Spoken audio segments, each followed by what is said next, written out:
You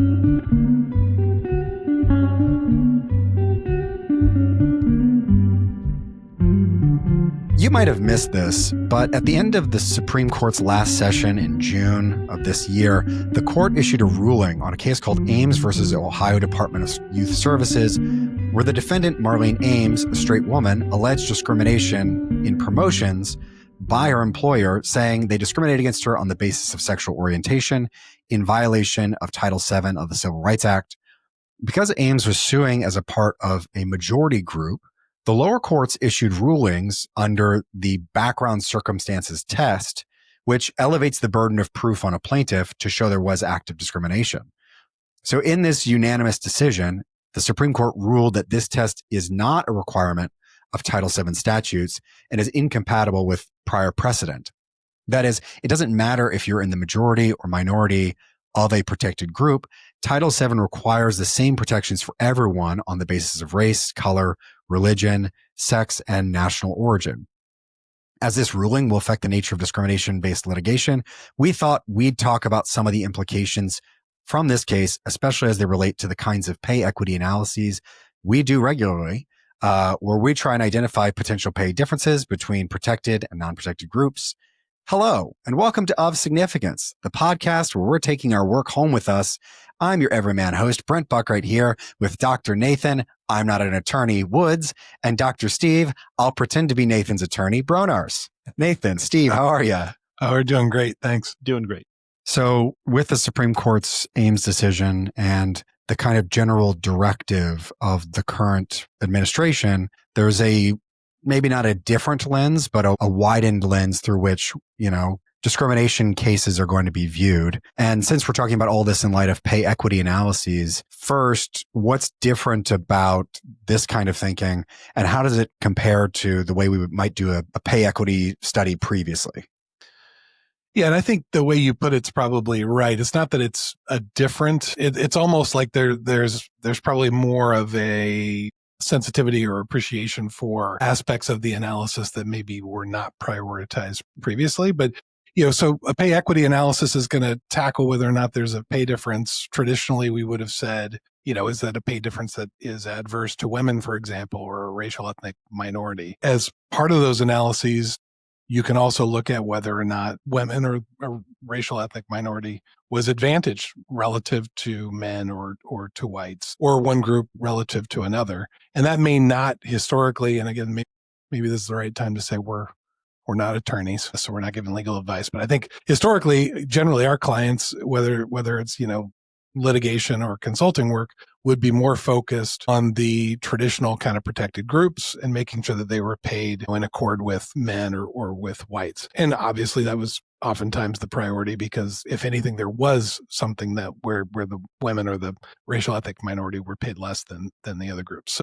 So now we would be more attentive, I think, to any time any different pops up. Some of our clients would have been concerned about that in the past, I believe, anyway, and we still would have focused on it. But I think now it's kind of the default that you would be looking in both directions for any difference that's adverse to anybody. And I think it's even more complicated than both directions when you talk about race, ethnicity, because it's not just binary. You've got a diverse workforce. You've got African American, Hispanic, Asian American, multi-race, white. And so there are a lot of different combinations that could be considered. It could be group of these racial and ethnic groups combined or individual, a lot of different pairwise comparisons. And so it just opens up the possibility for lots of, especially if you're a large employer and you have sufficient numbers in the employees in these categories, there are a lot of different comparisons to make, whether it's for pay, promotions, hiring. There are a lot of different things to look at there. Is it just a function of the way that we have statistical models set up that makes that more difficult? I thought we were able to, in a regression, throw in all the controls we want to control for and then be able to spit out some result and interpret it.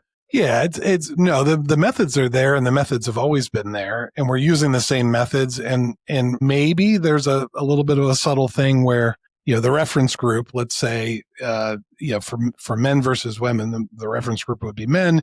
You'd be looking at an estimated difference for women. And the reverse of that, is the difference for men because there's only two groups. In a race ethnic model, and this is kind of consistent with what Steve just said, you've got many different groups compared just to whites, unless you run it in some other way. It's the same model, but you could then test each of those groups compared to each other, and you could compare, you're already comparing whites relative to each of those groups. So you're really just digesting the information maybe in a different way than you did previously. And like I said, it's not always the case that somebody would have ignored let's call it a significant positive difference in favor of some traditional protected group. That just may not have been like the number one priority for review, and probably is just as high a priority now, given that ruling and the current outlook.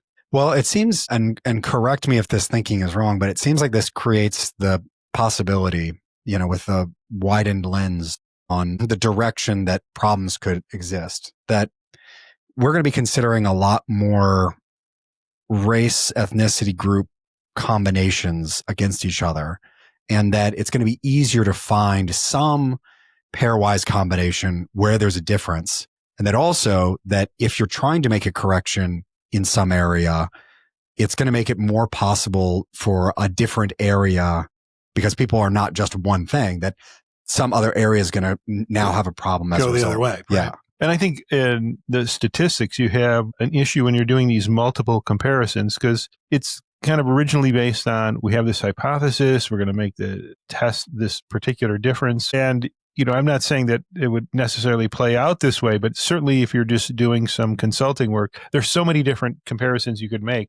It wouldn't be surprising to find a significant disparity somewhere, right? Because, the odds are that it's not going to, even if there was really no systematic pay difference, just due to the things you can't control for in the regression, one group is going to look favored or disfavored relative to another if you can just... Right. If I roll the dice a certain number of times, sometimes it's going to come up with... There are ways of trying to correct for that, but I don't know how that's going to play out in the court cases. But certainly if you're doing consulting work and you say, well, we looked at all these different combinations, we wouldn't necessarily expect to get 0 times when one group and another there wouldn't be a significant difference there. That would maybe be surprising given all the different practices that you're looking at and all the different combinations of workers. So I think that's one thing to think about statistically. I think the other thing that everybody was thinking about a couple of years ago is like the Harvard admissions case. And that hasn't really happened in the employment space, where a big case like that. But I wouldn't be surprised to see something like that coming down the road, where people are alleging this is a group that might have in the past been considered a benchmark group, not the protected group. And if it turns out that their decisions or pay or whatever looks adverse to them, maybe they would be more inclined to bring a lawsuit in light of this Ames decision. So in the US, a lot of companies have put thought into how they organize themselves and what the different roles are and why you might have your company set up in certain ways, because you're going to be paying people different amounts. And, we often take that kind of stuff into account because we think it's relevant for making pay decisions. Does this Supreme Court decision, does the mindset of the current administration, do we expect to see changes in how companies structure themselves to be more compliant or to avoid any kind of litigation? Yeah, I don't think so. I mean, I think this really is, the way companies organize themselves is the way that they're going to organize themselves, and the data kind of are what they are. I think all of the work here, all of the difference relative to, say, 5 years ago would be you might be running a handful more models that are explicitly laid out to test for these different groups. You will be creating more results that you or the client will want to think about and review. I think there is the possibility, just by multiplying, as you guys were pointing out earlier, multiplying the number of results we're reporting, increases the odds that there will be, some apparently adverse result that might require more research to dig into why it's happening. But I don't think in terms of the organization of a company or its data, it's going to change anything. So, we do this kind of pay equity work. Steve, I know you've got a lot of thoughts about how we model human capital not just that. Steve has a lot of thoughts that you can't stop. When you're thinking about, these kinds of modeling decisions, we're often getting, a snapshot of data and trying to look at a person's career and compare them to other people who are similarly situated. But that all else equal is sometimes a little bit difficult to account for. Does this complicate things in any way, or are the same fundamental issues in trying to look at a person's snapshot versus a larger story there? I think, it complicates it a bit for the reason Nathan was saying, which is that you have more comparisons that you might be looking at. But, my view on the pay equity type models and even the pay lawsuits are that you're comparing the pay of people that at a point in time are performing similar work. And that's where the comparators are similarly situated individuals. And sometimes there are a lot of people that are in the company that are doing that, and you have plenty of comparisons that you can make between these groups. And other times it's more difficult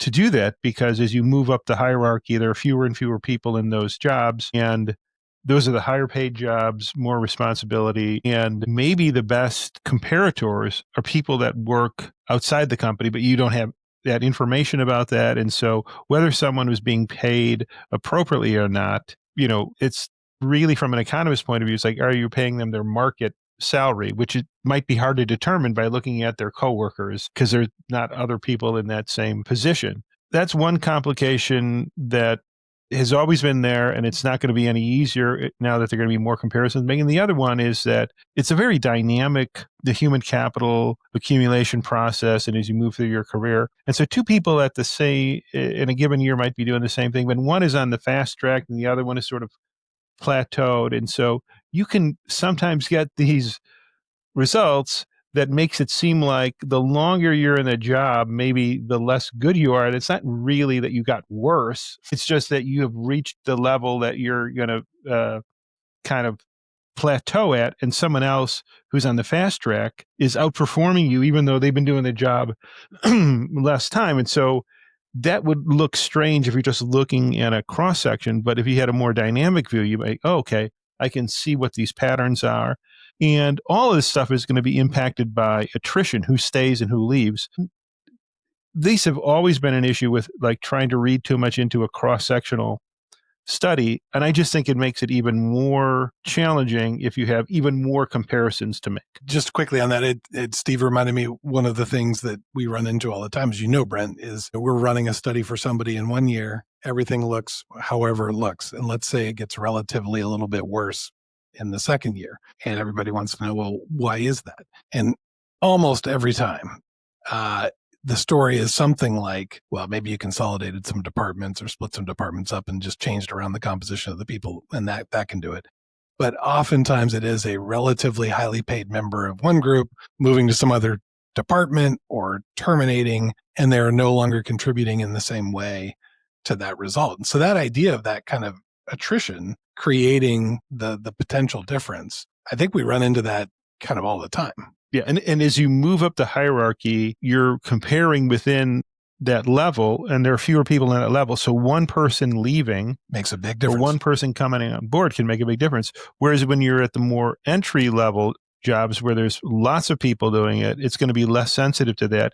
And we just know from all sorts of pay studies that the pay is much more similar across people at that initial level. We were, in an earlier episode, we were talking about, the starting pay for people just graduating college. It's like not as much variation. Once you've been in a career for 10 or 15 or 20 years, there start to be these bigger differences. And so that could give you the possibility that one group looks like they're getting paid less on average than another, even if it's due to a handful of people, who are in these particular subgroups. So I think it's asking a lot of the data to make all these comparisons when you have this very dynamic process and like Nathan was saying, like just people leaving, coming on board, but it's, gives the economists and the analysts doing the pay equity studies, some more things to look at, because that question is going to come up, like, why did things change? Because the person's pay might not have changed that much, but how they look relative to their peers might look different than it did a year ago because it's a different group of peers. Well, I guess I'm still thinking about that scenario where you've got someone who's stuck around for a while and has kind of plateaued, and then a new person comes in. It's a young gun. It's like a Steve Brent kind of thing, you know? You've been around for a while and then a young gun comes in. Are you Emilio Estevez? Yeah, I am. I'm going to take Steve's PhD. So thinking about the compensation itself, you know, we are often analyzing base pay and then all the other streams of compensation that people get, you know, creates more opportunities for more issues to be found. I guess my question is, are employers now more incentivized to simplify their pay systems or just make them more algebraic or, you know, kind of get rid of them altogether? When we're thinking about base versus total comp, what are the pitfalls, dangers here? I don't see that changing at all in terms of if you're the kind of employer that has, you know, an incentive part of your comp, a bonus or a commission or something, you know, maybe there's a kind of exotic equity or something that's available for high flyers. I think if that's part of your comp philosophy now, nothing about this is going to change that. And I think, yeah, as you just said, I think we would encourage people to be looking at each of those channels of comp individually and in combination to see whether or not there's any, you know, adverse pattern in any one of them. Because I don't think in the end, even if in total comp everything's neutral and fair, if you've got a difference in one of those streams, you might be concerned about it. Well, also there's the concern that I think you often bring up, which is if you're thinking about any kind of disparity between race ethnic groups or gender or age, that you need to think about your employment practices holistically. So even if you were looking at just pay, you need to be thinking about, you know, your compensation and pay, but who is getting promoted to those positions, who's getting hired into those positions, because the makeup of your population there is going to affect what models could potentially be run and what outcomes you see in pay for people there. I think to me, the big challenge when you're talking about base pay and then total pay is that the difference between those two, whether it's incentive pay, bonuses, other stuff you're talking about in terms of restricted stock units, you name it, equity, it is probably not going to follow the same pattern as the base pay, which is more stable and related to years of service and things like that. And so if you just add the two together and run the regression, it may look off or it may not fit as well. And you may want to divide them into these separate groups. And then you have the issue that from year to year, the incentive pay could change based on these circumstances, or your units may not get vested. And so it's almost like you need to smooth it out over time a little bit or think about it differently. And so I think it's fine to run base pay and then total comp, but those are kind of two different things. And some of your performance in the most recent year may affect the incentive pay more than the base pay, and you know how you're controlling for that. So I think it presents some different kind of challenges, but I don't think you can ignore it because it's like part of your total compensation. And for some jobs, it's a pretty big part of it. It's just kind of a different animal. Well, kind of my last question, and this is about total comp. This question comes from our executive producer, Kim. She was wondering, what is the bonus for being a producer on Of Significance? Now, I didn't want to make any promises, but you guys you are can't take the natural log of it. I can tell you that. I was going to say it's priceless. I'm saying whatever it is, put 2 zeros behind it. 0.00. Zeros in front of it, behind it. Yeah, actually, well, yeah, it's not zero. There's a negative something. Well, that's been this episode of Significance. This episode's been brought to you by Edgeworth Economics, a leader in economic consulting, and with the help of our producers, Kimberly Krewald, Ryan Deal, and Brian McLamara of Brand Ready Media, with music by Armwell Lang. Thanks for listening, StatPack, and always remember to check your assumptions.